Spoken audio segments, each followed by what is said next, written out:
Hey there, welcome back. So I've got my potatoes in here. I do not know how many I used, but I used a lot, and covered it with water so that they can just sit there ready, and I'll pour off some of the water and steam them, boil them kind of. Well, I'll pour off a little bit of the water, that way it doesn't overflow when it starts boiling. Anyway, so now I am gonna chop up my celery and my sausage and put it in a container in the fridge for later, and I'll saute that up for the stuffing, probably while my potatoes are boiling, within like the last hour when my roast is in the oven. And I bought pre-chopped onions because I really hate cutting onions, so those are in the fridge, and I'll just add those to this for the stuffing later. That's what I'm doing at the moment. Okay, so I started opening up the field roast sausage, and it does smell very Italian. Like I said, it's like an Italian flavor. It's like, I don't know, it has a unique smell. So I'm going to make a test batch of stuffing to see if it's going to taste good, because I don't want to make a huge whole batch and then have it taste really funky with the sausage in it. So here's my onion, celery, butter, which is Earth Balance, and some poultry seasoning and some pepper, and I'm going to put a little tiny bit of salt in there. And then I'm going to add 1 link of the field roast sausage, and I'm going to saute that up, and then I'm going to stick it in the oven with the breadcrumbs mixed in with a little bit of vegetable broth, and stick it in the oven for 10 minutes, and then I'm just going to taste it to see. I'll let you know if it's good or not. If not, I'm just going to make stuffing with no sausage in it. So here's my test batch of stuffing. My parents like it very moist, so I put a lot of vegetable broth in there. It's not that much really though, but I'm going to stick it in 2 of these baking things, pie things, mini pie things, and I'm going to stick it in the oven for 10 minutes on 350 and see what happens. Yeah, please excuse my old rusty pan. I usually have to put something on this to cover it if I want to actually bake something, you know, on it. So I was going to put Daya cheese on one of them, but I completely forgot to unfrost the one I had in the freezer, so I don't have any. So that's it. I'm going to put it in the oven now. It's done. I guess I could have left it in a little bit longer to make it a little crispier. I'm not sure. Maybe I'll taste this one, and then I might put it back in for a few minutes and see what the difference is. Alright, here we go. We're going to do a taste test. Hopefully I don't burn my mouth.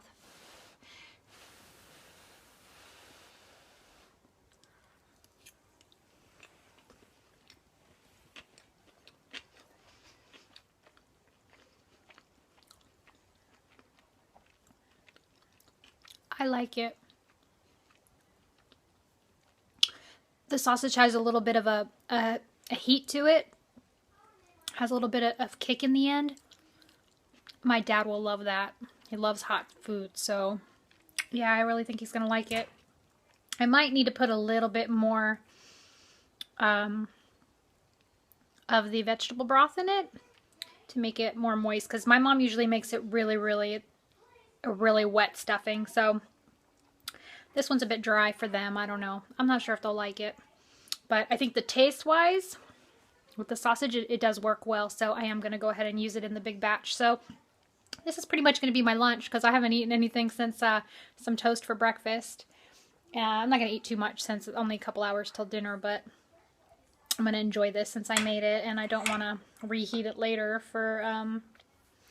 I'm not going to add it into the batch for dinner. So anyway, I'm going to go ahead and make the big batch now, because I can, well, you know, like the onions and celery and the sausage, and then I'll stick that in the fridge for later, and then I'll just add the stuffing and stuff at the end. I'm afraid I'm not going to have enough time to do everything if I don't start doing it now, because it's already 2.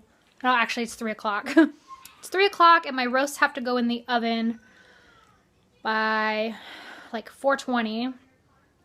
And once I start like doing stuff, I'm worried I'm gonna like mess up the timing. So I'm gonna start making some things now. I think I'm gonna make my pumpkin date sauce now, and the cheese sauce now, and like I said, the onions and celery and stuff for the dressing.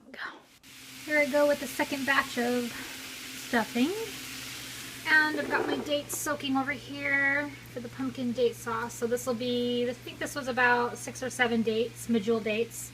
Soaking those. I'm going to use half a can of pumpkin, a dash of vanilla, a little bit of coconut sugar,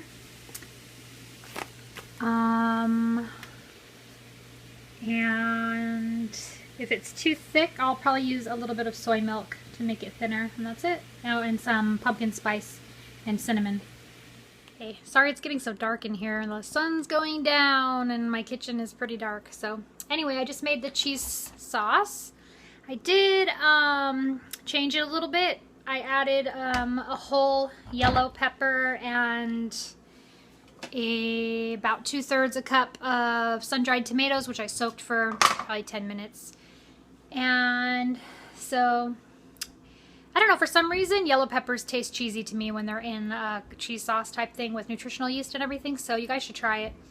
And the sun-dried tomatoes also, for some reason, make it taste cheesy when it has that combo. So, to me, it was good, but not quite as strong a cheesy flavor as I would like, so I just added that because I've made a cheese sauce in the past of my own that tasted pretty cheesy, so I just figured I'd try it and see if it came out good, so I like it. And so that's going to go in the green bean casserole.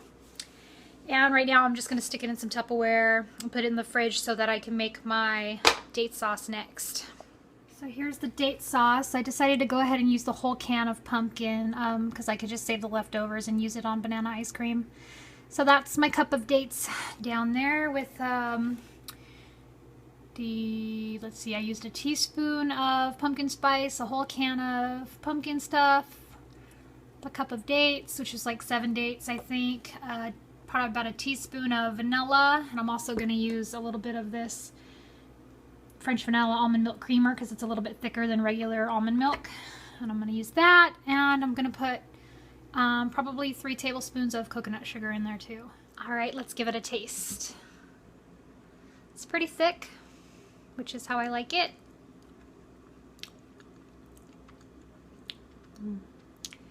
That's good.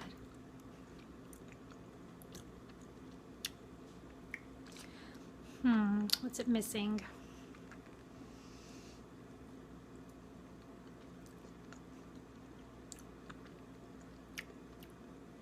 Yeah, it's really good actually. I think it's because I put more pumpkin in it than last time. It tastes slightly different, but it's still really good. I could put more dates or more sugar, but yeah, I think that's what it is. It has a tiny bit less like sugary taste as last time, but I think I'm going to leave it that way. It's really good. And because it's going to go on top of ice cream, like real soy ice cream, which is already going to be pretty sweet, so I don't need to make it sweeter actually. So yeah, that's really good. You guys should try that.